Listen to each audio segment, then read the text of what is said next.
말씀 히브리서 9장 말씀입니다. 히브리서 9장에 있는 말씀, 히브리서 9장 11절부터 14절까지.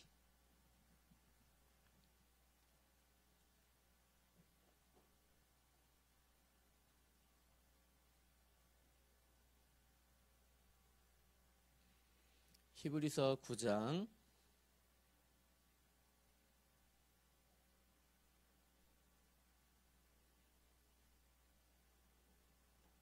다 찾았나요? 네.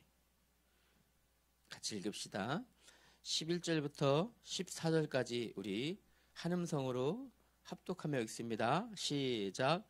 그리스도께서는 장래 좋은 일의 대제사장으로 오사 손으로 짓지 아니한 것 곧 이 창조에 속하지 아니한 더 크고 온전한 장막으로 말미암아 염소와 송아지의 피로 하지 아니하고 오직 자기의 피로 영원한 속죄를 이루사 단번에 성소에 들어가셨느니라.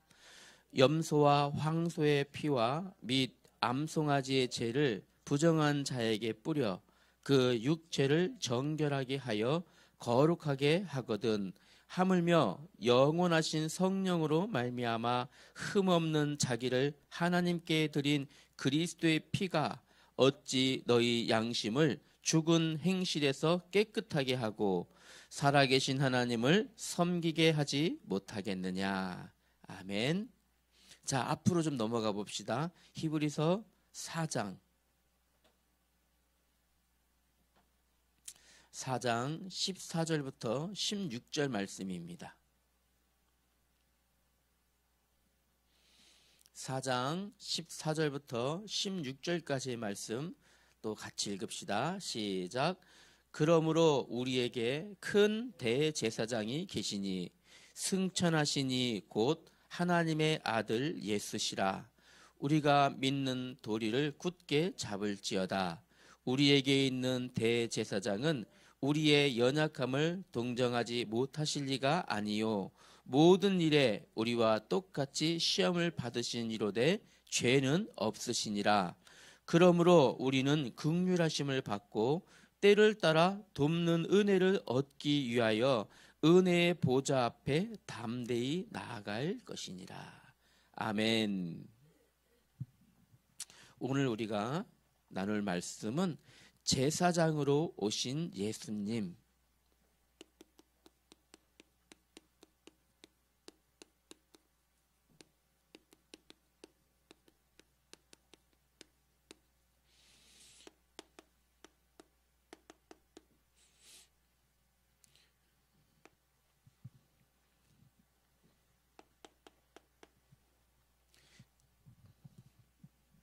오늘 말씀은 예수님께서 제사장으로 이 땅에 오셨다라는 말씀이에요.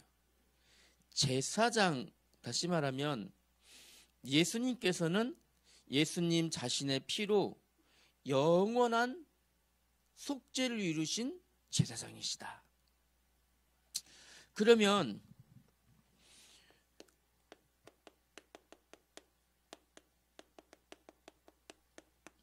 제사장이 왜 필요했을까요? 제사장이 왜 필요했을까? 구약에는 하나님은 거룩하셔요. 하나님은 거룩하시기 때문에 죄 있는 몸으로 하나님을 배울 수 없어요. 죄 있는 인간이 거룩하신 하나님 앞에 나아갈 수도 없었어요. 그 죄라는 것은 이미 우리가 지나간 시간들에 배웠었죠. 원래 하나님께서 인간을 지으실 때 하나님의 형상대로 지으셨는데 이 지으심 받은 인간은 하나님과 늘 교통하며 교제하며 하나님과 함께 살 수 있었어요. 그러나 인간이 죄를 지었죠. 죄를 지은 이후에 인간은 더럽혀진 거예요. 무엇으로요? 죄로 더럽혀진 거예요. 가령 이런 경우 있잖아요. 어떤 잘못을 했을 때 떳떳하지 못한 경우 있죠. 잘못을 하면 떳떳하지 못하고, 예를 들어서 엄마나 아빠 부모님께 큰 약속을 잊어버렸다든지, 엄마나 아빠하고 약속을 못 지켜서 큰 잘못을 했다면 엄마 아빠 보기가 떳떳하지가 않아요. 그렇죠? 그런 경우 있었죠? 이와 마찬가지 하나님의 형상을 입은 사람이 죄로 인하여 더럽혀지고 오염된 거예요. 죄는 그래서 이 더럽혀지고 오염된 몸으로 하나님께 나아갈 수가 없었어요. 그러면 하나님께 나아가려면 이 죄에 오염된 걸 씻어야지만 나아갈 수 있어요. 그래서 구약의 제사장은 무슨 역할을 했냐면 하나님과 사람 사이에 요 사이에서 중재자 역할을 한 거예요. 죄로 오염된 인간이 하나님 앞에 나아갈 수 없어요. 그렇기 때문에 이 죄에 오염된 걸 씻어야 되는데 씻어주는 역할을 누가 했을까요? 중재자 역할을. 그것이 바로 제사장의 역할이었어요. 이런 일들을, 그러나 이 죄인된 이 사람은 하나님 앞에 스스로 제사도 지낼 수 없어요.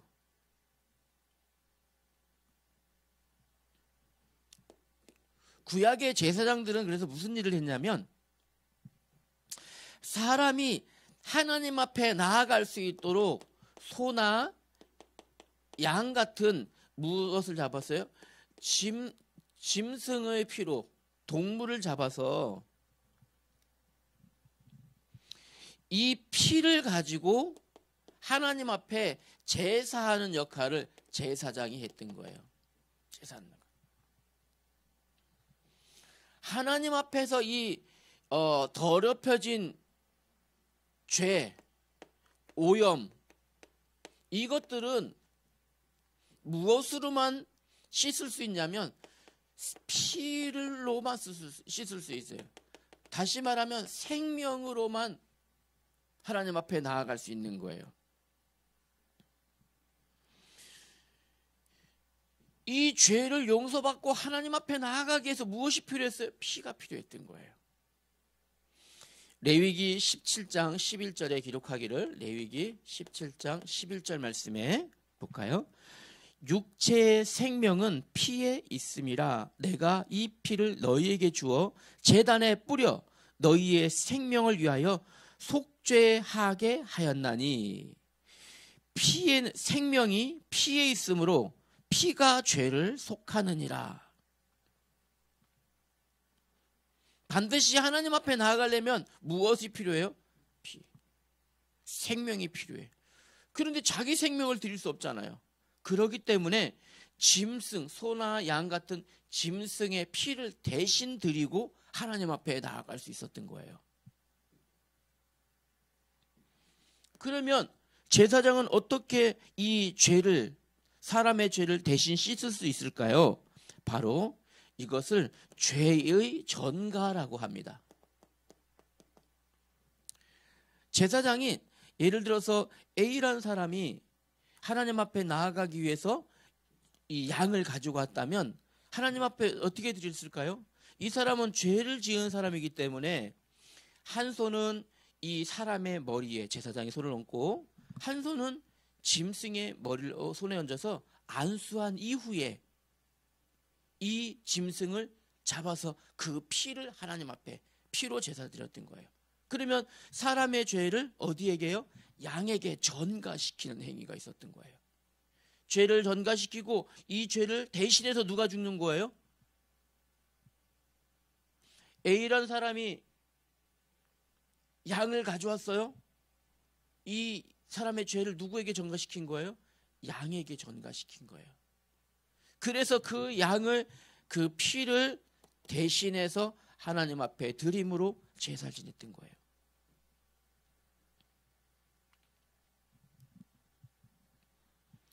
그러므로 사람은 죄에 대하여 이 피를 드림으로 죄의 사함을 받을 수 있었던 거죠. 죄를 지을 때마다 그럼 뭐가 필요했을까요? 피가 필요했던 거예요. 죄를 지을 때마다 짐승의 피가 필요했던 거예요. 또 하나님 앞에 나갈 때마다 무엇이 필요했어요?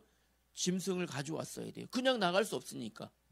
죄 지은 오염된 몸으로 하나님 앞에 나아갈 수 없으니까 올 때마다, 여러분 올 때마다 양 한 마리씩 끌고 왔었어야 돼요. 그런데 이 구약의 이 일반적인 제사장들에게 제사는 한계가 있었어요. 왜냐하면 어떤 한계가 있었냐면 이 제사장이 죄의 전가 의식은 할 수 있는데 하나님 앞에 직접 나아갈 수가 없었어요. 하나님 앞에 직접 나아갈 수가 없는 거예요. 누구만 나아갈 수 있었냐면 구약에서는요, 대제사장만 하나님 앞에 나아갈 수 있었어요. 그러면 대제사장은 언제나 하나님 앞에 나아갈 수 있었을까요? 그렇지 않아요. 대제사장도 1년에 한 번 어떤 날이에요? 속죄일을 정해서 하나님이 정한 이 속죄일에 하나님이 거하시는 성막 중에 가장 거룩한 지성소에 들어가서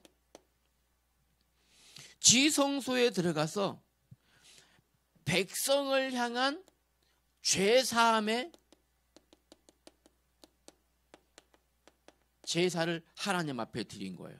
그러면 날마다 나아갈 수 있어요? 없어요. 언제만? 구약의 이 대제사장도 하나님 앞에 나아가는 날은 언제? 속죄일에만.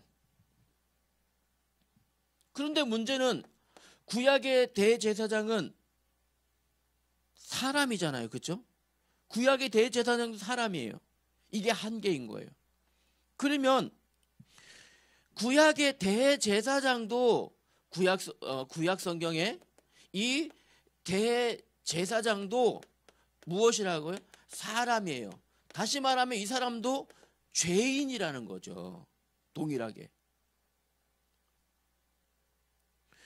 이 사람도 죄인이기 때문에 하나님 앞에 먼저 나아가기 위해서 자기 자신을 위해서 먼저 속죄의 제사를 드려야 했던 거예요. 하나님 앞에 나아가기 위해서는 본인도 인간이고 본인도 오염됐기 때문에 어떻게 하나님 앞에 그냥 나아가면 어떻게 하나님이 죽이셨어요.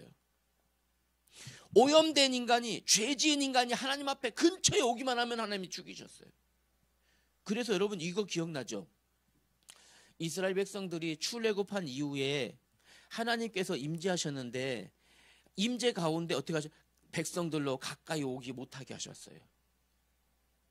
200장 이상 거리를 두고 가까이 오지 못하게 하셨어요. 왜냐하면 가까이 오면 하나님의 영광이 그를 죽이시기 때문에 보호하시려고 가까이 오기 못하게 한 거예요.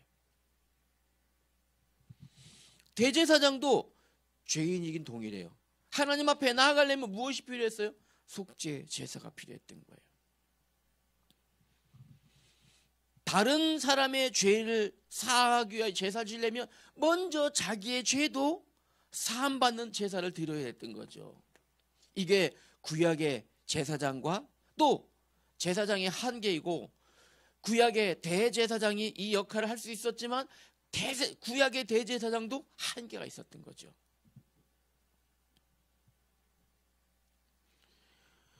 또 문제는 뭐냐면, 자, 히브리서 10장 4절 말씀에 이렇게 기록되어 있어요. 황소와 염소의 피가 능히 죄를 없이 하지 못한다.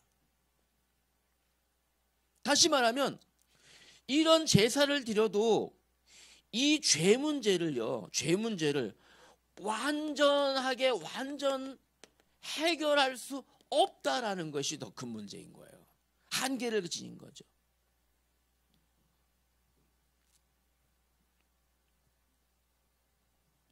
짐승의 피를 들여서 제사를 지냈는데 이 죄가 완전히 사라지지 않는다라는 거예요. 그렇기 때문에 대제사장도 매년 반복해서 계속 제사를 드렸던 거고, 백성들도 하나님 앞에 나아갈 때마다 제사를 드렸던 거예요. 완전히 해결되지 않기 때문에 이게 한계지요. 기억해야 됩니다. 짐승의 피로는 죄 문제가 완전 해결될 수 없어요. 이것이 구약의 제사장이 가지고 있었던 한계이고요. 이것이요, 구약의 대제사장도 가지고 있었던 한계예요. 해결할 수 없다라는 거예요. 그래서 우리 예수님께서 어떻게 오셨어요? 완전한 제사장으로. 완전한 제사장으로 오셨는데, 오늘 우리가 읽었던 성경에 보니까 큰 대제사장이 오셨다 하셨어요. 큰 대제사장. 이런 제사장이 아니에요. 큰 대제사장.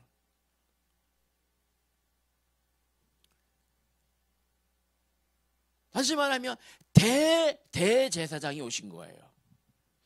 제사장이 한계가 있으니까. 왜일까요? 우리 예수님은요, 다시 말하면 영원한 제사장, 한계가 없으신 대제사장이라는 거예요. 왜일까요? 한번 볼까요? 그분은 인간의 몸을 입고 오셨지만 히브리서 4장 15절에 보니까요, 이분은요 죄가 없으신 분이에요. 예수님은 죄가 없으신 분이에요. 죄가 없으시다는 것은 여기 구약의 대제사장처럼 자기 자신을 위해서 제사를 드릴 필요가 없다라는 말이죠. 맞잖아요. 죄가 없으신 분이니까 구약의 대제사장 어땠어요? 죄가 있었기 때문에 자기 자신을 위해 죄 사함에 제사를 드려야 됐죠. 예수님은 죄가 없으셔요. 자기 자신을 위해서는 제사를 드릴 필요가 없어요.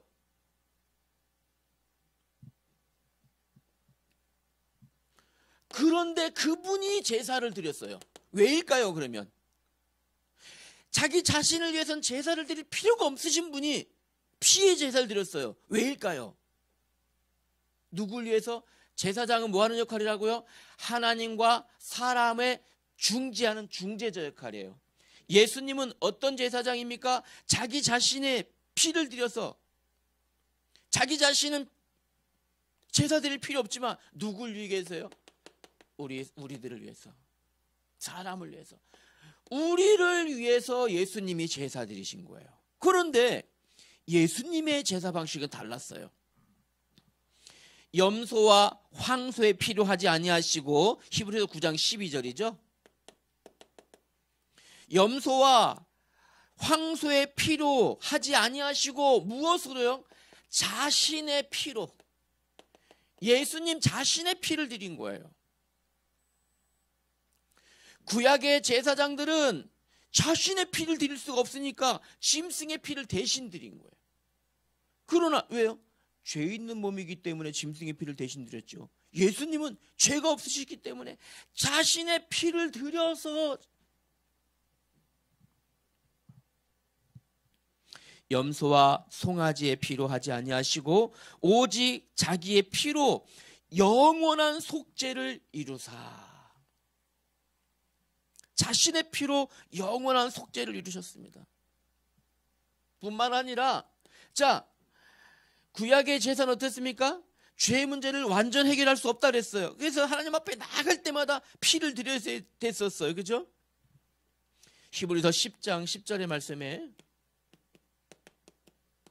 예수님은 뜻을 따라 예수 그리스도의 몸을 단번에 들이심으로 말미암아 우리가 거룩함을 얻었노라. 예수님은 단번에 어떻게 해요? 영원한 속죄를 이루셨다. 그렇기 때문에 예수님의 이 제사는 다시 피를 드릴 필요가 없는 거예요. 예수님이 한 번 십자가에 죽으심으로 피를 드리신 것은 영원한 속죄를 이루신 거예요. 구약의 제사장으로 할 수 없었던 그 일을 우리 예수님은 큰 대제사장으로 오셔서 영원한 죄 사함의 제사를 드리신 거죠. 우리는 그래서 누구에게요? 원래 사람은 하나님 앞에 죄 때문에 나아갈 수 없는데 영원한 속죄를 이루신 누구의 이름으로요? 예수님의 이름으로 우리는 죄사함을 받고 언제든지 하나님 앞에 나아갈 수 있는 거예요. 언제든지 우리 안에 예수님만 계시면 하나님 앞에 나아갈 수 있어요. 오늘 꼭 기억하셔야 됩니다. 결론이에요. 그러면 우리가 몇 가지 오늘 기억해야 될 게 있습니다. 세 가지만 말씀드릴게요. 요한일서 1장 7절 1장 7절 말씀 기억합시다. 예수님은 우리의 죄 문제, 우리의 죄를 완전히 해결하셨다라는 걸 기억하셔야 돼요. 우리의 죄를. 요한일서 1장 7절의 말씀에 그 아들 예수의 피가 우리를 모든 죄에서 깨끗하게 하실 것이요.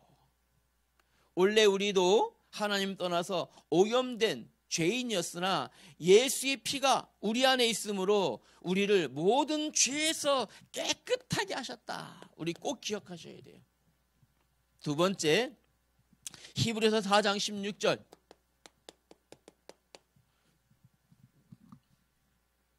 원래는 아까 설명했죠. 오염된 사람은 하나님께 직접 나아갈 수가 없었어요. 하나님의 영광의 빛에 나아갈 수 없어요. 그러나 히브리서 4장 16절 말씀, 그러므로 우리가 긍휼하심을 받고 때를 따라 돕는 은혜를 얻기 위하여 은혜의 보좌 앞에 담대히 나아갈 것이니라. 우리는 하나님 앞에 어떻게 해요? 담대히 나아갈 수 있어요. 우리는 하나님 앞에 나올 수 있는 거예요. 다시 말하면 우리는요, 하나님 앞에 언제나 예배할 수 있는 거예요. 언제든지. 다시 말하면 우리는 언제나 하나님 앞에 기도할 수 있는 거예요. 언제나 하나님 우리와 함께 하시는 비밀을 누릴 수 있는 거예요. 이게 비밀인 거예요. 우리는 언제든지 예수님의 이름으로 하나님 나와 함께 하시고 하나님께 기도할 담대히 나아갈 수 있어요. 옛날에 만약 죄인이라면 어떻게 했을까요? 죄인의 신분으로는 나아갈 수 없죠. 뿐만 아니라 세 번째 기억하셔야 될 게 있어요. 히브리서 4장 15절 기억합시다. 볼까요? 우리에게 있는 대제사장은 우리의 연약함을 동정하지 못하실 리가 아니다 하셨어요. 다시 말하면 하나님은, 우리 예수님은 제사장으로 오셨는데 우리의 연약함을 아신다라는 거예요. 다시 말하면 우리의 연약함을 아셔요. 내 능력의 한계를 아셔요. 나는 어떤 상처가 있으면 거기 상처 때문에 힘들어하고 고통받아야 해요. 나는 내 힘으로 어떤 걸 나의 목표를, 내 삶을 이루어갈 수 없어요. 그러나 나의 연약함을 아시는 예수님께서 16절에 기록되어 있었죠. 어떻게 해요? 때를 따라 돕는 은혜를 주신다라는 말씀을 주셨죠. 무슨 말씀일까요? 연약함을 아시고 우리 예수님은 영으로, 성령으로 우리를 도우신다. 기억하셔야 돼요. 도우신다. 우리의 연약함을 아시는 우리 예수님은 성령으로 지금 여러분들을 돕고 계신다라는 걸 기억하셔야 됩니다. 그래서 오늘 말씀 간단하게 마칩니다. 영원한 대제사장으로 오신 우리 예수님이 지금도 여러분과 함께 계신다라는 것 기억하시고 늘 예수님의 이름으로 기도하는 여러분 되길 바랍니다. 하나님 아버지, 은혜를 감사합니다. 영원한 대제사장으로 오신 우리 예수님께서 오늘도 우리와 함께 하시고 우리의 연약함을 하시고 성령으로 도우신다 하셨사오니 하나님 앞에 나아갈 때마다 하나님의 은혜 입는 우리 되게 하여 주옵시고 우리 중고등부 다음 세대 되게 하여 주옵소서. 예수님 이름으로 기도하였습니다. 아멘.